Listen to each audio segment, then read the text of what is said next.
우리 성경책 높이 드시고 우리 한번 따라해 봤으면 좋겠습니다. 없으신 분들은 우리 가슴에 손을 얹고 따라해 주세요.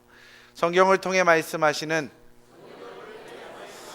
하나님의 말씀을 믿고 기도하고 전도하고 봉사하고 예배하는 삶을 살아갈 때 내 삶 가운데, 내 가정 가운데, 내 직장 가운데, 내 자녀들 가운데 기적이 일어날 것이다. 여러분 믿으십니까? 아멘. 여러분 믿는 사람들에게는 하나님께서 영혼을 허락해 주셨습니다. 하나님만 가지고 있는 것을 하나님의 형상을 닮은 인간들에게 주신 거예요.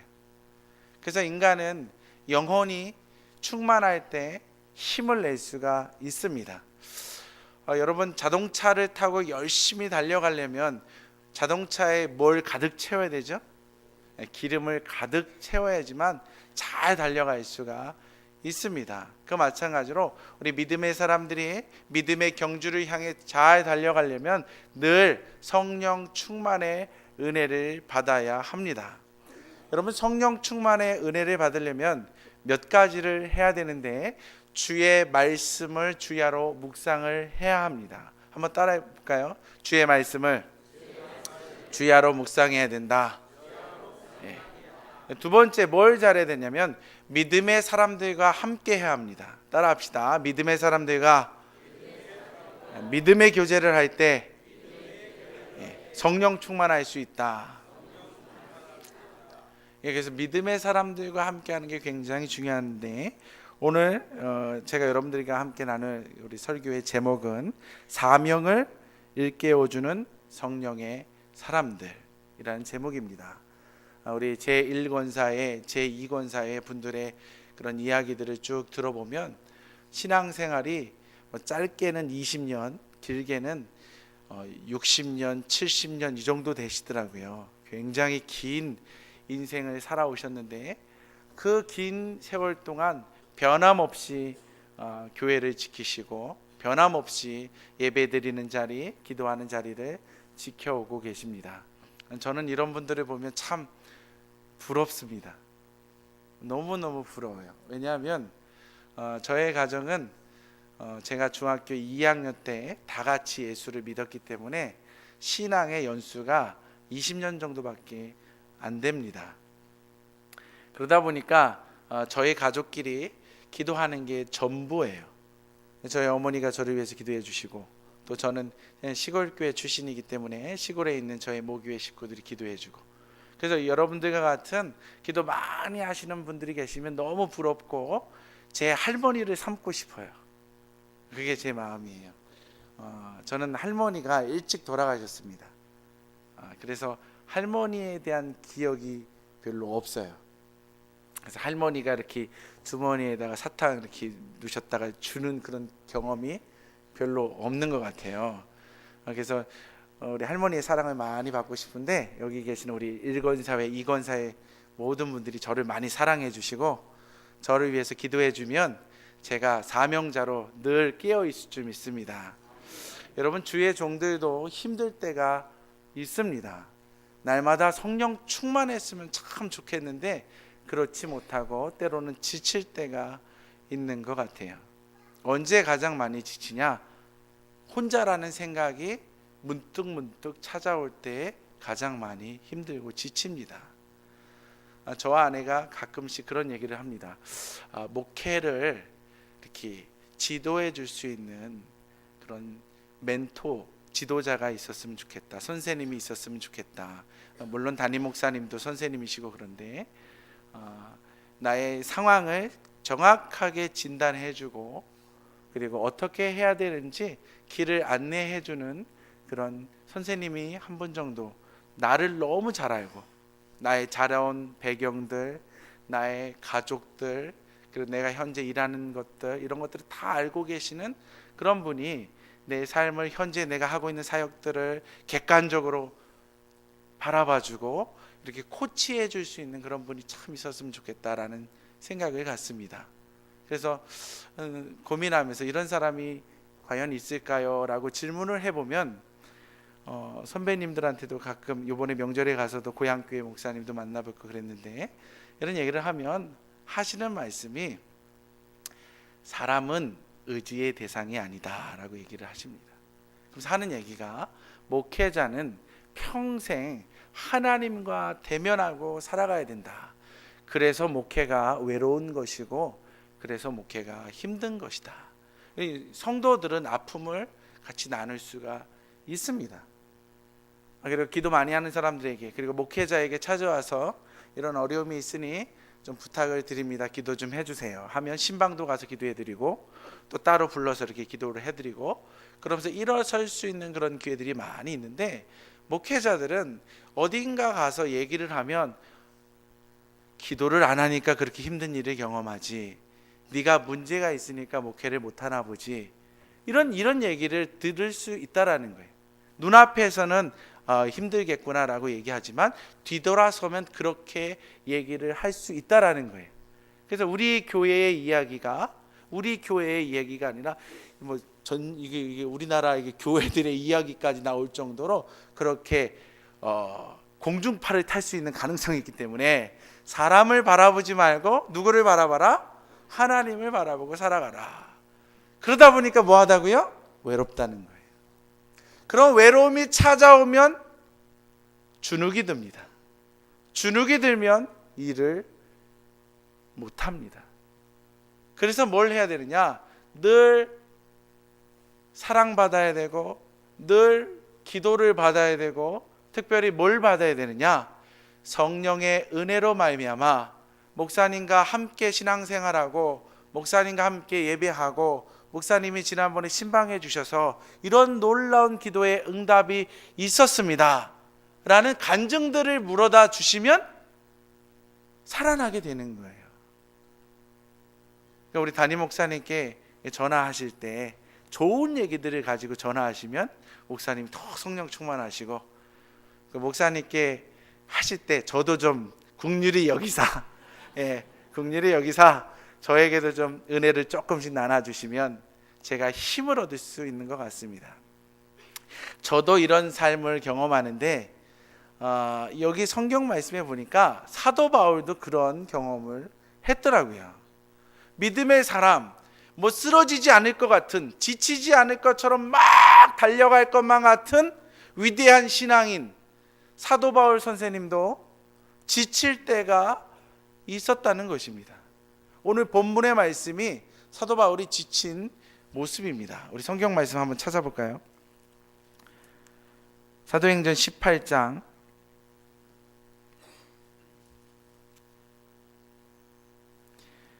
3절, 4절, 5절 말씀을 한번 읽어보겠습니다. 시작.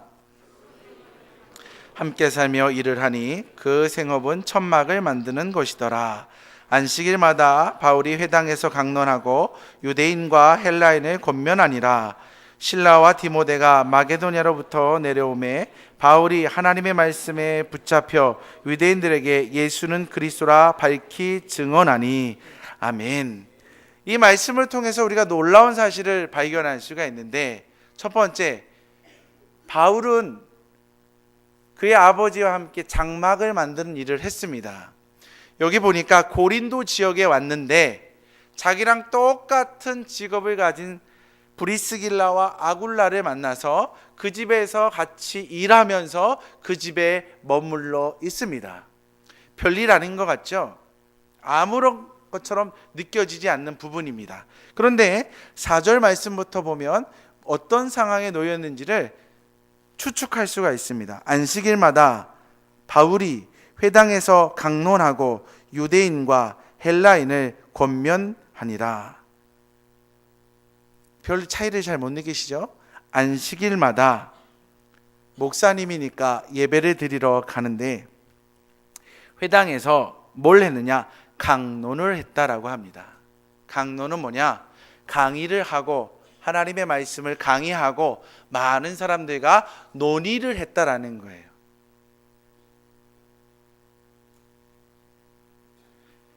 그리고 나서 유대인과 헬라인들에게 권면을 했다라고 얘기를 합니다. 이게 별 이상이 별로 없어 보이죠? 근데 이상한 것이 있습니다. 왜냐? 5절 말씀에 보면 분명한 차이가 납니다. 실라와 디모데가 마게도냐로부터 내려오매 바울이 하나님의 말씀에 붙잡혀, 뭐에 붙잡혀? 하나님의 말씀에 붙잡혀. 왜 이런 얘기를 하느냐? 바로 전까지는 하나님의 말씀에 안 붙잡혔다는 거예요.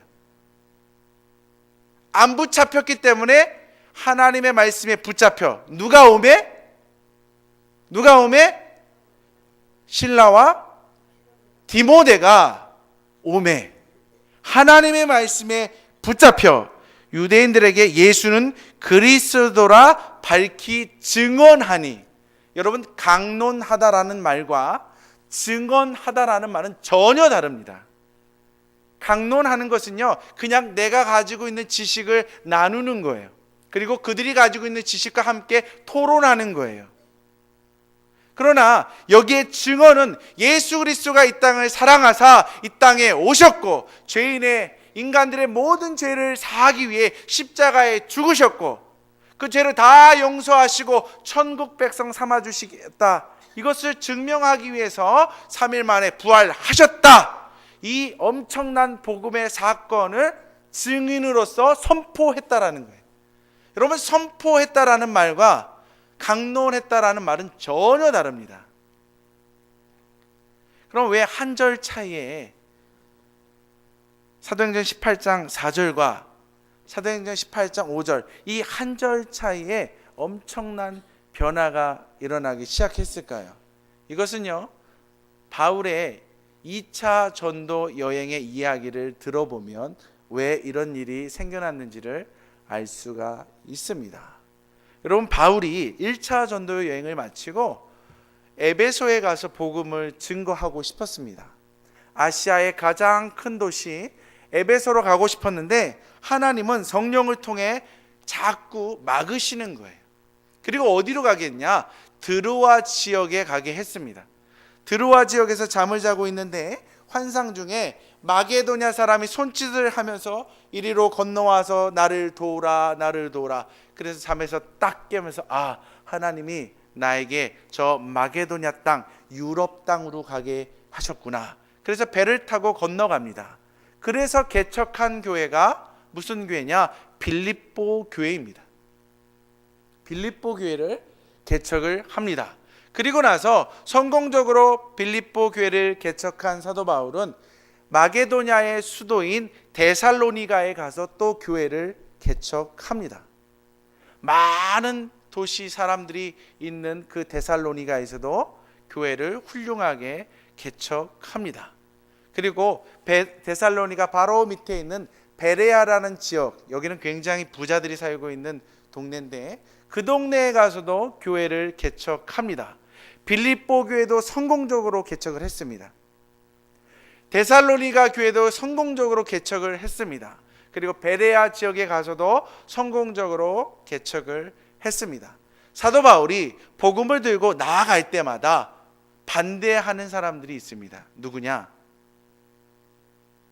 회당에서 기득권을 가지고 있던 장로들이, 모든 성도들이 자기들한테 와서 말씀을 잘 들었는데 사도 바울이 오고 나서부터 회당을 찾는 사람들이 장로들에게 찾아와서 말씀을 듣고 기도를 받는 것이 아니라 누구에게 찾아가요? 사도 바울에게 찾아가는 거예요.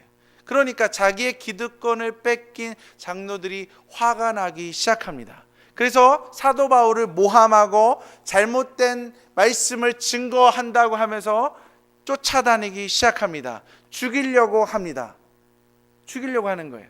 사도 바울은요, 핍박이 일어나면 옮깁니다. 그래서 데살로니가도, 그래서 베레아도 개척을 한 거예요. 베레아까지 데살로니가에 있던 많은 회당의 장로들이 쫓아와서 바울을 죽이려고 합니다. 그래서 바울과 실라와 디모데가 육지로 도망을 가려다가 육지로 도망가면 잡힐 것 같으니까 배를 타고 도망가자 해서 바닷가에서 배를 딱 올라타려고 하는데 고민이 되는 거예요. 어떤 고민이냐? 빌립보 교회도 개척했는데 데살로니가 교회도 개척을 했는데 베레아 교회도 잘 개척을 해서 이제 성도들이 믿음의 싹이 나기 시작하는데, 예수가 우리의 구세주임을 믿음으로 고백하기 시작했는데 우리가 떠나버리면 혹시 다 교회가 무너지는 건 아닌가라는 염려가 드는 거예요. 그래서 사도 바울이 실라와 디모데에게 얘기합니다. 뭐라고 얘기하냐? 나 혼자 도망가겠다. 사람들이 날 죽이려고 하는 거지 너희들을 죽이려고 하는 것이 아니니 실라와 디모데는 여기 남아서 우리가 개척한 교회가 잘 성장할 수 있도록 돕고 나는 다른 곳으로 가겠다. 그러나 속히 일을 마무리 짓고 내게로 돌아와라 라는 부탁의 말을 하고, 그런 부탁의 말을 하고 바울은 아테네, 아덴이라는 곳에서 복음을 증거하기 시작합니다. 여러분, 평상시에는 세 사람이 항상 같이 다니면서 전도했거든요. 그리고 같이 교회를 개척했거든요. 아덴에 갔을 때는 혼자였습니다. 혼자 있을 때 어려움이 닥칩니다. 혼자 있을 때 어려움이 닥칩니다. 그리고 지금까지 이 사도 바울은 빌립보 교회도 성공적으로 개척했고, 데살로니가도 성공적으로 개척했고, 베레아 교회도 성공적으로 개척했기 때문에 마음이 들뜬 상태였어요. 여러분, 자꾸 성공을 하면 무슨 생각이 듭니까? 내가 잘나서 그래라는 생각이 듭니다. 실패를 경험하면 겸손해서 주위의 사람들도 돌아볼 줄 알고 어려운 사람들도 챙겨줄 줄 압니다. 그런데 성공만 하는 사람들은요, 어려운 사람들 몰라요. 실패한 사람들의 마음을 모릅니다. 붕붕 떠가면서 자기가 잘났다라고 생각을 합니다. 그때 찾아오는 것이 교만입니다. 경험입니다. 그러니까 사도 바울이 아테네에 가서, 아덴이라는 지역에 가서 복음을 증거하는데 지식적으로 복음을 전해요. 철학적으로 복음을 전해요. 그랬더니 열매가 없는 거예요. 뭐가 없어요? 열매가 없어요. 그래서 성경 말씀에 뭐라고 쓰여져 있냐면, 사도행전 17장 말씀 맨 끄트머리에 보면은 이런 말씀이, 몇 사람이 그를 가까이 하여 믿으니, 많은 사람이 아니면 몇 사람이? 몇 사람이. 그 중에 아레오바교 갈리 디오누시오와 다마리아라 하는 여자와 또 다른 사람들도 있었더라. 믿는 사람이 별로 없어가지고 그래도 실패를 하기는 했지만 그래도 내가 전도한 사람은 있기는 있다, 이런 그런 입장인 거예요. 여러분, 성공한 사람이 갑자기 실패하면은 뭐가 찾아온다고요? 외로움이 찾아옵니다. 그리고 뭐가 찾아와요? 의기소침하게 됩니다. 그리고 뭐가 찾아와요? 두려워하기 시작합니다. 입술을 벌릴 수가 없는 거예요. 왜? 두려워서. 입술을 못 벌려요. 근데 때마침 고린도 지역에 딱 왔는데 유대인이 있는 거예요. 누굽니까? 장막을 만드는 아굴라와 브리스길라. 야, 잘됐다. 여기서 내가 이 집에서 일하면서 돈을 벌어서 생활비하고 먹고 자는 문제 해결하고, 여기 회당이 있으니까 회당에 가서 주의 말씀을 전해야겠다 라고 해서 회당에 가서 복음을 전하긴 전하는데 힘이 없다 보니까 강하게 전하지를 못하는 거예요. 확신에 차서 주의 복음을 전하지를 못하는 거예요. 그러니까 열매가 있습니까? 없습니까? 열매가 전혀 없습니다. 여러분, 힘없이 복음을 증거하니까 반대자들이 있을까요? 없을까요? 반대자들 한 명도 없습니다. 성경에 보니까 회당에서 바울이 복음을 증거하면 믿는 자가 있고 반대자가 항상 등장했는데, 이 18장 말씀에 보니까 반대자가 안 나타나는 거예요. 그리고 언제부터 역사가 시작되느냐? 5절 말씀부터 시작하는 거예요. 실라와 디모데가 마게도냐 지역에 빌립보와 데살로니가와 베레아 교회의 사역을 잘 정리하고 고린도에 도착했을 때, 그때에 놀라운 역사가 시작되는 거예요. 놀라운 역사가 시작되는 것입니다. 여러분, 디모데하고 실라가 왔을 때 무슨 얘기 했을까요? 무슨 얘기했을까요? 은혜 받은 얘기했습니다. 각 개척한 교회들마다 사람들이 우뚝우뚝 잘 서가고 있습니다. 믿음의 조상처럼 우뚝우뚝 믿음이 성장하고 있습니다. 핍박이 와도 환난이 와도 잘 견디고 있습니다. 회당에서 쫓겨남을 당할지라도 그들은 믿음을 지키고 있습니다. 얼마나 성령이 강하게 역사하는지 유대인뿐만 아니라 많은 헬라인들도 이방인들도 예수 그리스도를 주로 영접하고 있습니다. 간증을 막 하는 거예요. 밤새도록 간증하고 또 간증하고 또 간증하고. 그러니까 사도 바울 마음속에 식어졌던 불씨가, 식어졌던 전도의 사명감이 다시 불붙기 시작하는 거예요. 한번 따라해 봅시다.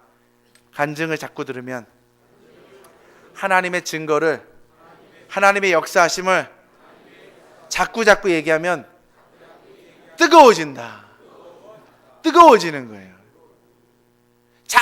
자꾸 얘기하면 뜨거워지는 거예요. 그러니까 사도 바울이 엄청나게 뜨거워집니까? 뜨거워지면서 하나님을 찾으니까 하나님의 말씀이 사도 바울을 붙잡았다라고 하는 거예요. 하나님의 말씀이 사도 바울을 붙잡았다. 그리고 예수가 그리스도라고 증언하기 시작하는 거예요. 선포하기 시작하는 거예요. 그랬더니 드디어 역사가 시작됩니다. 6절 말씀 한번 읽어보겠습니다. 시작. 아멘. 누가 나타났어요? 그들이 대적하여 비방하거늘. 살아있는 복음을 전하니까 드디어 믿는 자가 나오고 드디어 비난하는 자들이 나오기 시작했다라는 거예요. 여러분, 우리가 살아있으면 우리를 공격하는 사람들이 나타납니다. 우리가 죽어있으면 건들지도 않습니다. 혹시 세상 사람들로부터 손가락질 당할 때 있습니까? 혹시 어려움 당할 때 있습니까? 예수 믿는다고 불이익 당할 때 혹시 있지는 않습니까? 여러분, 살아있다라는 증거입니다. 내가 깨어나 있다. 그래서 사단이 사람들을 통해서 나를 공격하나 보다. 여러분, 죽어있는 사람들은요, 사단이 건들지를 않습니다. 왜? 어차피 내 밥이니까. 가만 냅둬도 내 밥이니까 건들지를 않아요. 가만 냅둬도 사단에게 유혹당해서 끌려올 거니까 가만 냅둬요. 그러나 살아있는 자는 넘어뜨려야 되는 거예요. 왜? 엄청나게 큰 믿음의 장수로 성장하면 나중에 감당하기 힘드니까. 여기 사도 바울이 사명을 깨우쳐서 말씀에 붙잡혀서 나아가니까 비난하는 사람들이 나타나기 시작했다는 거예요. 복음의 전투가 시작되었다라는 것입니다. 계속해서 읽겠습니다. 6절. 그들이 대적하여 비방하거늘 바울이 옷을 털면서 이르되 너희 피가 너희 머리로 돌아갈 것이요 나는 깨끗하니라. 이후에는 이방인에게로 가리라 하고. 그리고 나서 복음을 받아들인 사람들의 이야기가 나옵니다. 우리 7절과 8절 말씀을 읽어보겠습니다. 시작.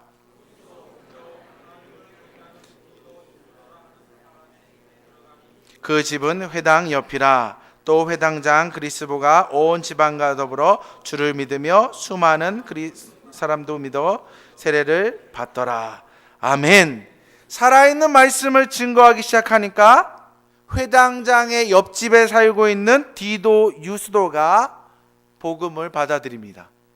그래서 그 집에서 날마다 성경을 가르치고 날마다 부흥 집회를 하니까 그 집에 임했던 성령의 불이 누구 집으로 불똥이 튀느냐? 성령의 불이 누구네 집으로 가느냐?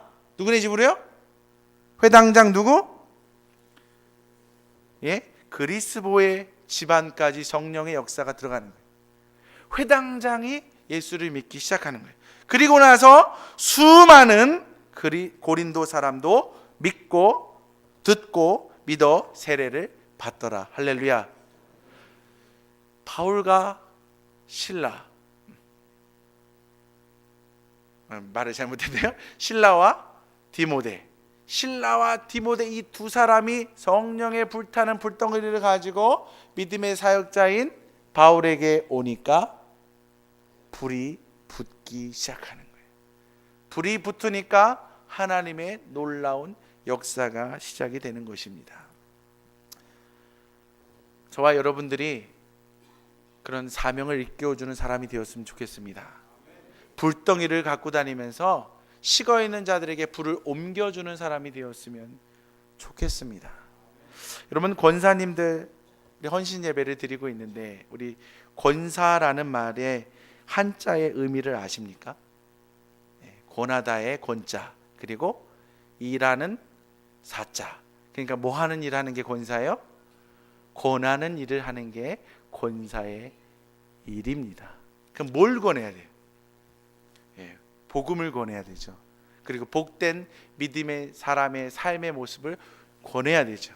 믿음이 연약한 자에게는 위로해주고 일어날 수 있는 힘을 주고, 정신 차리고 주 앞에 나와야 되는 사람이 있으면 때로는 채찍을 가하면서 주께로 나와 된다 라고 강하게 어필도 해야 되고, 정말 권하는 그런 사역을 해야 되는데, 특별히 우리 권사님들은 늘 기도하는 자리를 지키기 때문에 주의 종들을 위해서 기도를 하셔야 합니다. 할렐루야. 주의 종들을 위해서 기도를 많이 하시기 바랍니다. 어떤 기도를 꼭 하셔야 되냐면, 우리 권사님들은 당연히 담임 목사님을 위해서 기도할 때 첫 번째로 해야 합니다. 몇 번째요? 자식 기도가 첫 번째가 아니에요. 남편 기도가 첫 번째가 아니에요. 누구의 기도가 첫 번째요? 담임 목사님 기도가 첫 번째입니다. 그렇게 살아가야지 여러분들이 복을 받습니다. 그래야지만 여러분들이 말씀의 은혜를 받습니다. 그래야지만 성령 충만을 유지할 수가 있습니다. 그리고 여러분 주변에 있는 분들을 위해서도 기도하고, 또 시간이 남으시면 저를 위해서도 꼭 기도해 주시고. 근데 꼭 해야 되는 게 뭐냐? 우리 교회가 파송한, 우리 교회가 섬기는 교회의 목회자들을 위해 반드시 기도해야 합니다. 주보에 보면 우리 국내 선교 15교회가 있습니다. 선교 기관이 있습니다. 그리고 교회 이름과 목회자 이름이 나와 있습니다. 우리 교회가 해외에 파송한 선교사들 이름과 선교 지역이 여기에 정확하게 주보에 기록되어 있습니다. 여러분, 주보에 기록되어 있는 것은 우리 교회가 이만큼 합니다 자랑하려고 하는 거 아니에요. 뭐 하려고 하는 거예요? 주보 볼 때마다 기도하라고 여기 적어놓는 것입니다. 제가 일본에 있을 때 너무 부러웠던 게 있어요. 뭐가 부럽냐? 선교사들이 너무너무 부러웠어요. 선교사들이 너무 부러웠어요. 저는 한인교회에 있었습니다. 제가 있던 교회는 동경의 가장 중심에 있었습니다. 교회 식구들도 많아요. 지진 나기 전에 한 700명 정도 됐고, 지진 나고 나서는 한 500명 정도로 줄었는데 큰 교회에 있었어요. 사례비도 많이 받았습니다. 한국 돈으로 따지면 정말 많이 받았습니다. 생활이 참 윤택했어요. 그리고 굉장히 상식이 통하는 성도들과, 그리고 사회적으로 지위가 있는 분들과 살았습니다. 그러나 내 마음속에 우리 선교사님들을 보면 늘 경제적인 문제 때문에 어려움 당하고, 교회가 부흥하지 않아서 어려움 당하고 그래요. 그래도 저는 그들이 부러워요. 뭐가 부럽냐? 그들의 이름이 적혀 있는 한국 교회가 있어서 저는 부러웠어요. 제 이름이 적혀 있는 교회는 제 모교회밖에 없습니다. 그래서 저는 늘 일본에 있을 때마다 어머니한테 꼭 기도하라고 하고, 우리 모교회 목사님 찾아뵈면서 늘 기도를 받았습니다. 한국에서 기도가 오는 게 양이 작았어요. 선교사들은 힘들고 어렵지만 기도할 때마다 하나님이 놀랍게 역사하시는 거예요. 정말 놀랍게 역사해요. 어떻게 그 역사가 일어나나? 비결을 알고 보니까 한국에서는 자기를 위해서 기도해주는 수많은 교회와 성도와 주의 종들이 있다라는 거예요. 그 얘기를 들으니까 너무너무 부러운 거예요.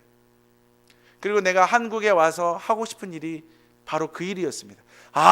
우리가 파송한 선교사들을 위해서 우리가 기도해야겠구나. 우리가 파송한 그 선교사가 살고 있는 그 나라가 복음으로 돌아올 수 있도록 기도해야겠구나. 우리 교회가 가까이에 있는 우리 국내 선교 교회들, 미자립 교회들, 교회 이름, 교회 목회자 이름들이 주보에 나와 있는데 그들을 위해서 우리가 반드시 기도를 해야겠구나. 눈에 보이지 않지만 우리는 영으로 통하기 때문에, 뭐로 통하기 때문에? 영으로 통하기 때문에. 성령으로 우리가 부응하면, 성령으로 우리가 기도하며 나아가면 그 영이 전달된다라는 것입니다. 그 성령의 역사를 통하여 하나님의 역사는 놀랍게 계속 이어져 나간다는 것입니다. 이와 같이 우리가 늘 깨어서 기도하고 고난은 일을 감당하고 성령의 불덩어리를 나만 소유하는 것이 아니라 내 이웃들에게 전달하면서 살아가면 사명을 잠시 잠깐 일어서 잠자고 있는 수많은 영혼들을 깨울 수 있다는 것입니다. 우리 교회가 이 익산 모현동에 있지만 이 익산 전체를 커버할 수 있는, 전북을 커버할 수 있는, 대한민국을 전 세계를 품에 안고 나아가는 중심 교회가 될 줄 저는 믿습니다. 저와 여러분들이 그 일을 감당해 주셨으면 좋겠습니다. 우리 함께 기도했으면 좋겠습니다. 하나님, 사도 바울이 힘들고 어려웠을 때 성령의 불을 가지고 있는 실라와 디모데가 왔을 때 바울이 회복되었습니다. 하나님, 기도하는 우리 새롬교회의 영혼들을 통하여 새롬교회 권사님들, 우리 장로님들, 안수집사님들, 집사님들, 성도님들의 그 뜨거운 열정을 통하여 수많은 교회들과 목회자들이, 수많은 영혼들이 다시 사명을 깨우고 일어나게 도와주시옵소서. 우리 이 시간에 주여 3번을 치고 기도합니다. 주여, 주여, 주여. 거룩하신 아버지 하나님 감사합니다. 은혜와 아버지 하나님, 사랑이 많으신 아버지 하나님, 우리는 인간이고 하나님 연약한 존재인지라 하나님 외롭고 쓸쓸할 때 하나님 지쳐 넘어져 있을 때가 있습니다. 그럴 때마다 우리에게 하나님 사람들을 붙여주시고 성령의 사람들을 보내셔서 하나님 아버지 성령의 불을 붙여주시고 일어날 수 있는 힘을 주시고 잃어버렸던 사명을 다시 하나님 아버지 회복하여서 하나님의 일을 감당할 수 있게 하신 여호와 하나님, 그 하나님을 믿습니다. 하나님, 내가 하나님 아버지 불덩어리를 옮겨줄 수 있는 하나님 아버지 사명을 일깨워주는 성령의 사람이 되어서 하나님 아버지 하나님, 나 같은 사람도 하나님 나라를 위하여 크게 쓰임받는다라는 하나님 아버지 놀라움을 하나님 경험하게 도와주시옵소서. 하나님, 오늘도 우리와 함께 하신 아버지를 감사합니다. 하나님 아버지 하나님 은혜를 더하시고 특별히 하나님 1권사 2권사회를 축복하여 주시고 우리 권사님들이 하나님 앞에 늘 엎드려 기도하며 나아갈 때마다 하나님 아버지 성령 충만의 은혜를 더하여 주시옵소서. 주님이 우리 권사님들과 동행하여 주시옵소서. 오늘 이 자리에 함께 나와서 하나님의 이름을 부르며 기도하는 모든 새롬의 권속들에게 하나님의 동행하시고 하나님의 복 주시고 성령의 충만한 은혜를 주시는 그 은혜를 받아 누리게 하여 주시옵소서. 나눔의 기쁨을 얻는 우리 새롬의 성도들에게 도와주시옵소서. 하나님 감사합니다. 우리가 기도한 모든 것들이 썩어지게 도와주시고 자라게 하시고 꽃 피우고 열매 맺게 도와주시옵소서. 디모데처럼 신라처럼 불을 옮겨줄 수 있는 믿음의 산증이 되게 도와주옵소서. 예수님의 이름으로 기도합니다.